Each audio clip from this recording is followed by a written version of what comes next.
My name is Claire Bennett. I'm 33 years old. 3 weeks ago, my parents stood up at their 40th wedding anniversary dinner and announced to 30 guests, "We're taking the whole family to Hawaii next week for another celebration." Everyone clapped. My sister squealed with excitement. I smiled, already imagining palm trees and ocean breezes. My first real vacation in years. Then I made the mistake of asking a simple question. "What time is our flight?" My father looked at me like I'd spoken a foreign language.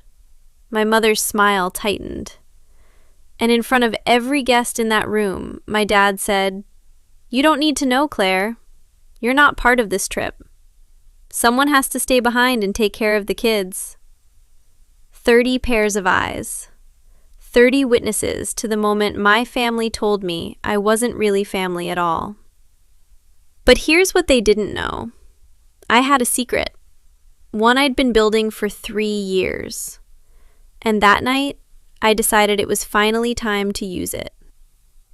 Before I tell you what happened next, please take a moment to like and subscribe, but only if this story resonates with you. And drop a comment telling me where you're watching from and what time it is there. Now, to understand why I walked away from everything I knew, let me take you back to the beginning. My family lives in a white colonial house in the suburbs of Boston. 4 bedrooms, 2-car garage, lawn trimmed to HOA perfection. My father, Robert Bennett, retired 3 years ago from his position as a branch manager at a regional bank.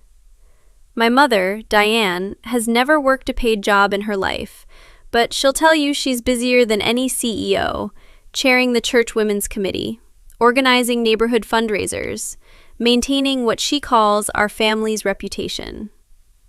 Then there's my sister Rachel, 3 years younger than me, married to Brian Hartley, a corporate attorney at a firm downtown. They have 2 kids, a 5-year-old named Ethan and a 3-year-old named Ella, and a brand new Lexus SUV that always gets the prime spot in our parents' driveway. My Honda Civic, the one I've been driving for 10 years, gets parked on the street.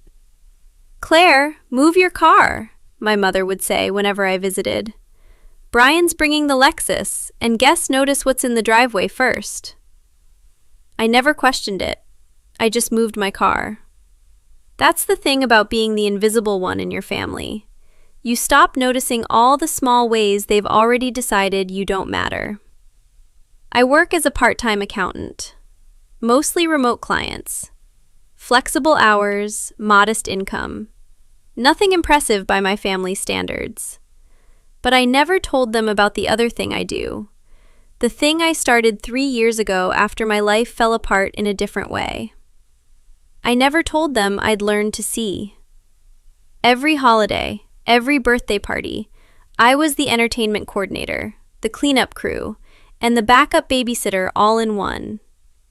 Last year, I spent 8 hours running Ethan's dinosaur-themed party, while Rachel got a manicure because she needed a break. The one time I asked if maybe I could skip a family event because I had a client deadline, my mother's voice went cold.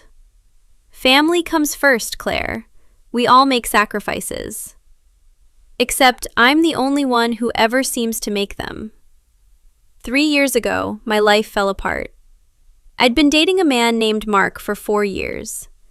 We talked about marriage, about a future. Then one evening, he sat me down and said, "I love you, Claire, but I don't think I'm in love with you anymore. You're just there, always just there. Like furniture, like wallpaper." After he left, I wandered into a pawn shop downtown. That's when I saw it, a Canon DSLR camera, used but well-maintained, tagged at $180.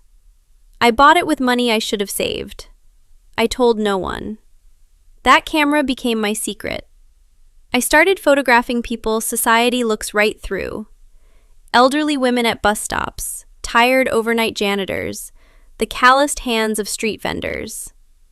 I called the series Invisible Women. I created an anonymous Instagram account. No face, no real name, just the photos.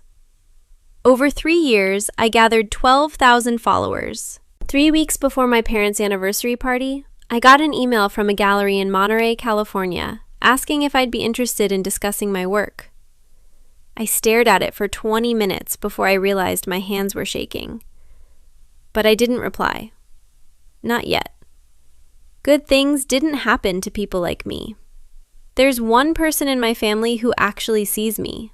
My mother's younger sister, Aunt Carol. My mother calls her the family disappointment because she never married and 20 years ago moved to Carmel by the Sea to open a small cafe with a pottery studio in the back. I've been calling Aunt Carol every Sunday night for 7 years. My mother doesn't know. Aunt Carol was the first person to see my photographs. "Claire, this is extraordinary. You have a gift." Nobody had ever called anything I did extraordinary.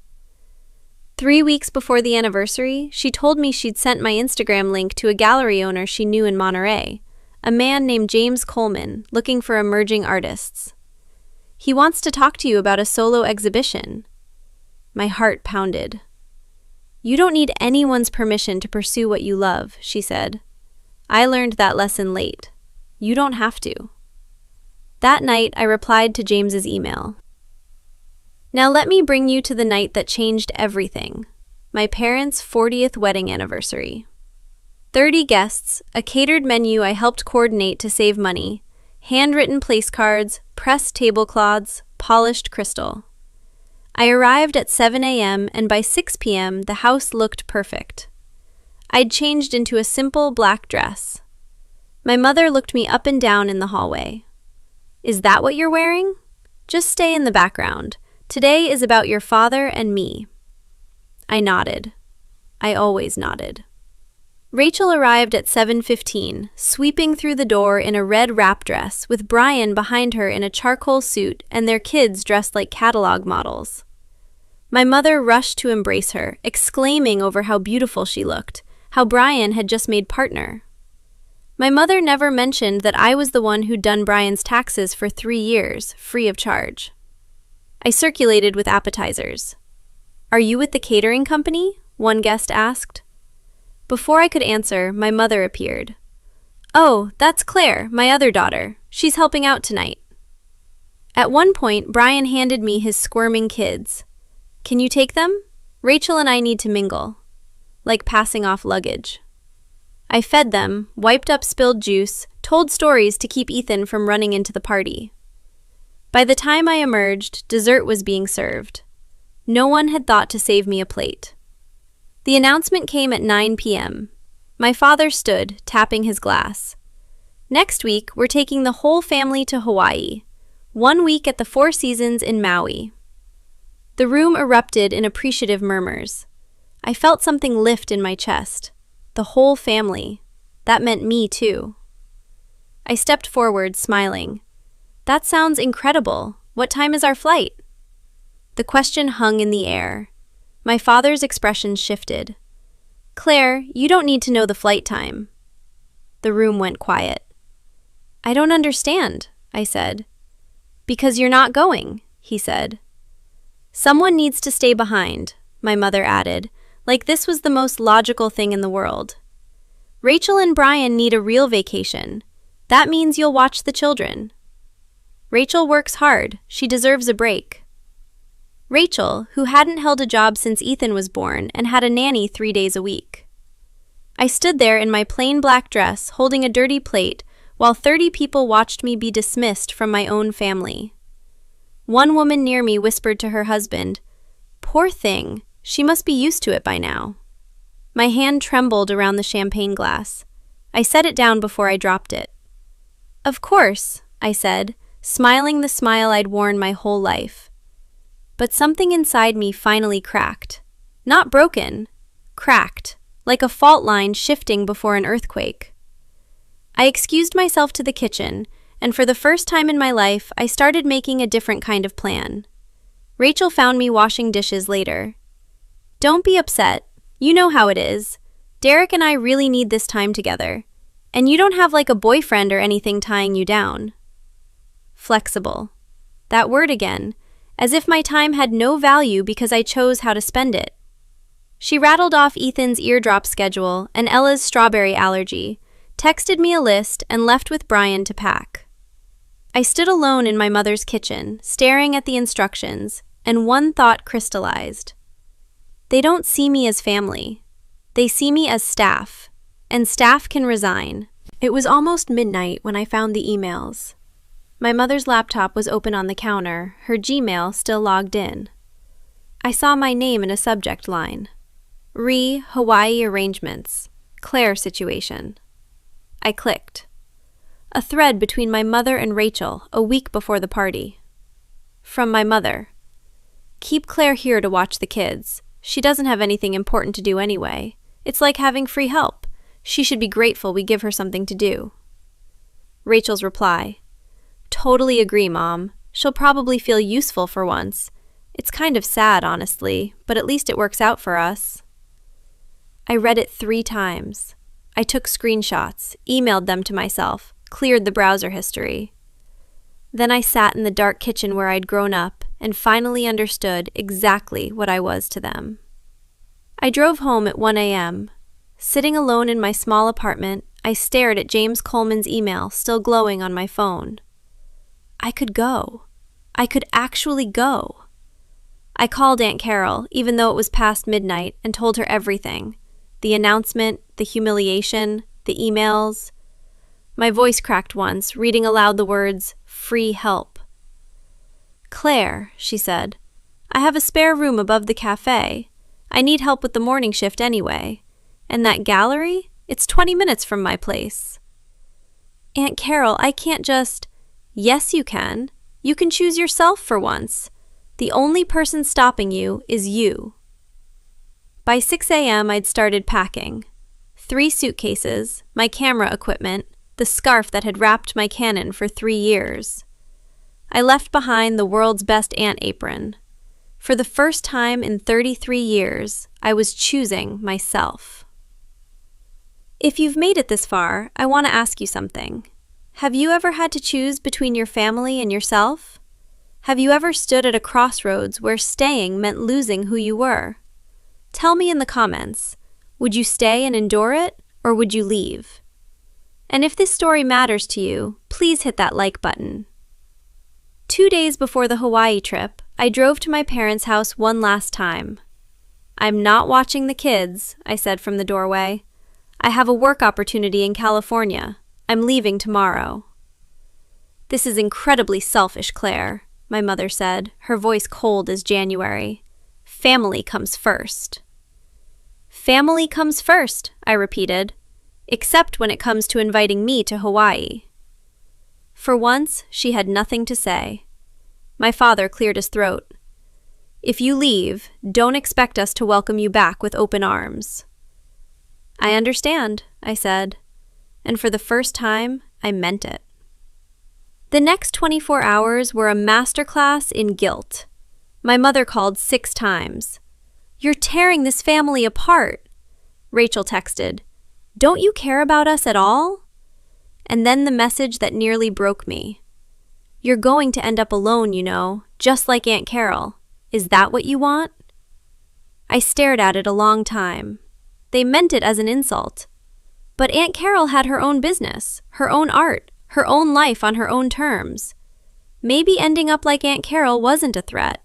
Maybe it was a promise. I turned off my phone, loaded my 10-year-old Honda as the sun came up, and didn't look back.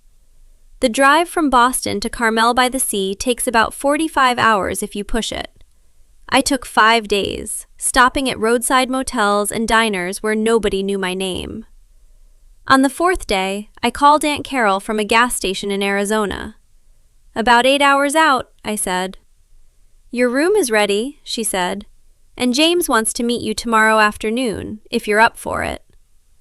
When I crossed into California, the Pacific appeared, vast and blue. I rolled down my window and cried, not from sadness, but relief. At 7 p.m. on the 5th day, I pulled into the driveway of the Clay Cup, Aunt Carol's cafe and pottery studio. She was waiting on the porch, arms open. Welcome home, she said, and for the first time in 33 years, somewhere actually felt like it. The next morning, I woke before dawn, tied on a simple canvas apron, and learned to make pour-over coffee. By noon, I'd made $37 in tips and smiled more than I had in months. At 2 p.m., I had an appointment at the gallery. James Coleman looked nothing like I'd expected.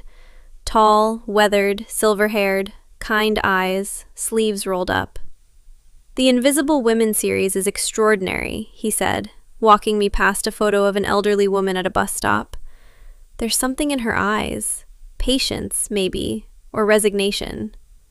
"She was waiting for a bus that came late," I said. Nobody stopped to help. He turned to me. "You see people, Claire. Really see them. That's a gift. I'd like to offer you a solo exhibition. 15 pieces, opening in 6 weeks. We'll cover printing, framing, marketing. You keep 60% of sales." I signed the contract at his desk, sunlight streaming through the windows. Seeing "Artist Claire Bennett" in official type undid something in me. I thought of all the taxes I'd filed for free, all the parties I'd run unthanked. Not once had my name appeared on anything that celebrated my contribution. Until now. "The exhibition title," James said. "We're proposing Invisible Women, Portraits of the Overlooked." "It's perfect," I whispered and signed. While I built my new life, Hawaii apparently was a disaster. Without me, Rachel and Brian couldn't get an adults-only dinner. Ethan threw a tantrum because no one packed his sand bucket. Ella got an ear infection and nobody could find the pediatrician's number. My mother complained about turn-down service and sent back her Mai Tai twice. The text started on day 4. "Claire, where are the kids' medication records? He won't sleep. What would they eat?" I didn't respond. I was selecting frames and meeting a journalist from a Carmel magazine. 6 weeks later, I stood in the center of the gallery, unable to believe it was real. 15 photographs on the walls, a string quartet, 50 guests, price tags that made me dizzy.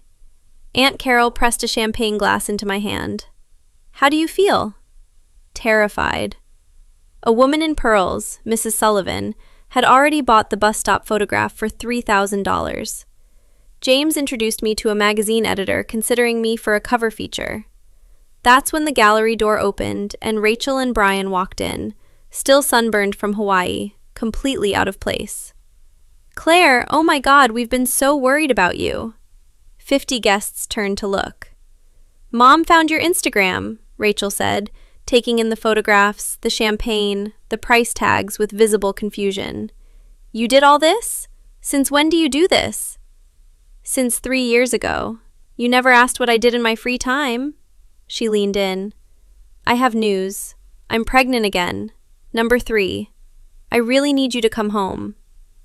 There it was. Not congratulations, just need. "She's not coming back," Aunt Carol's voice cut through. "She lives here now." Brian bristled. "With respect, Carol, this is family business." "You mean the family that uninvited her from vacation and called her free help in emails she wasn't supposed to see?" Rachel went pale. I stepped forward, into the center of my own exhibition, and spoke clearly enough for the whole room to hear. "Rachel, congratulations, genuinely, but I won't be coming back to Boston to be your childcare. You can hire a nanny. What you can't do is hire me, because I was never paid." I gestured to the walls. "This isn't a hobby. This is my work. Tonight I've sold 4 pieces, totaling $8,000. My work has value. I have value, and I will not throw that away to go back to being free help." Silence. Then James started clapping. Aunt Carol joined him. Mrs. Sullivan raised her glass. Applause rippled through the gallery. Not for my photographs, but for me. "I hope your pregnancy goes well," I told my sister quietly. "I truly do." Then I walked away. 20 minutes later, my parents walked in. My mother in her good trench coat, scanning the room until she found me. "Claire, we need to talk." "You disappeared. You left your family when we needed you most," she said. "You're right," I said. "It isn't the me you wanted. the one you could count on for anything. But that Claire was never seen, Mom. She was just used. My father started to speak. I know what she's trying to say, Dad. I've heard it my whole life. Family comes first. But I wasn't part of the family trip to Hawaii, remember? So which is it? Am I family or aren't I? Neither had an answer. Why me? Why always me? I asked. Because you have the time, my mother said. You don't have a husband. What else would you be doing? I pulled out my phone. Let me read you something, an email you sent Rachel before the party. I read it aloud, word for word, in front of everyone. My mother's face went white. Where did you... It doesn't matter where I found it. What matters is that you wrote it. I'm not reading this to embarrass you. I'm reading it so you understand why I left. You didn't see me as family. You saw me as staff. And staff has the right to quit. Brian snapped. This is ridiculous. So your family asked you to babysit? Big deal. Not everyone gets to run off and pretend to be an artist. Pretend, Mrs. Sullivan said icily. I just spent $3,000 on her work. I don't pay that kind of money for pretend. A murmur rippled through the room. I think, Aunt Carol said gently, it might be time for you to leave. My mother's face flushed scarlet. Claire, you'll regret this. No, I said quietly. I really won't. She turned and left without another word. Rachel lingered, mascara smudged. I didn't know you felt this way. I thought you liked helping. No, you didn't, I said, not unkindly. You didn't think about it at all. None of you did. I hope your kids are happy, I added. But I won't be their live-in aunt anymore. If you want to be in my life, it has to be equal. She nodded, crying. I wasn't sure she understood. But it wasn't my job to make her understand anymore. By the time the gallery closed, I'd sold 8 of 15 photographs, $14,000 total, $8,400 mine. Mrs. Sullivan wanted to commission a coastline series at her home in Big Sur. James said the magazine wanted me for next month's cover. I photographed that first check, not to post anywhere, just to remember. Proof that I wasn't nothing, that I'd never been nothing at all. 2 months later, my life had a rhythm. Mornings at the cafe, afternoons in my rented studio, editing for a new exhibition James had already scheduled for spring, a series called Boundaries, about the spaces between belonging and being alone. The magazine article came out in October, my face on the cover next to the headline, The Artist Who Learned to See Herself. Messages poured in from women who'd been the family helper, the reliable one, the one everyone forgot to thank. I thought I was the only one, they wrote. You gave me permission to leave. My family reached out eventually. Rachel texted after her daughter was born. I sent congratulations and a gift card. Nothing more. My mother called once. I didn't answer, and deleted her voicemail asking if I'd gotten this out of my system yet. But my father surprised me. His email arrived on a Tuesday, 3 sentences long. Claire, I saw the magazine. I'm proud of you. That one I kept. Today I sit in my studio looking out at the Pacific. My old pawn shop Canon still sits on the shelf, battered but working, next to a newer camera bought with money I earned myself. One reminded me to see. The other proves that people saw me back. My second exhibition opens next month. I haven't been back to Boston. Maybe someday I will, but only as a visitor, never as the help. The other day, I found an old self-portrait, taken years ago in the mirror of my Boston apartment, back when I was invisible. The woman in that photo looked tired, defeated, like she was waiting for permission to exist. I deleted it. That woman is gone now. In her place is someone who takes up space, who creates beautiful things, who says no when she means no, and yes, only when she chooses. Someone who finally let herself be seen. That's the real story. Not revenge, not triumph. Just freedom. From a psychological perspective, Claire's story illustrates something called parentification, when a family member takes on adult responsibilities without recognition or reciprocity, while occupying the scapegoat role, consistently deprioritized while a golden child receives endless attention. Here's what I want you to take away from this. Setting boundaries isn't betrayal. It isn't abandonment. It's the recognition that you cannot pour from an empty cup, and that the people who truly love you won't ask you to. Your worth isn't measured by how useful you are to others. It's inherent. It was always there. And sometimes, the bravest thing you can do isn't fight back. It's walk away. Build something of your own. Let your life speak louder than any argument ever could. You deserve that. We all do.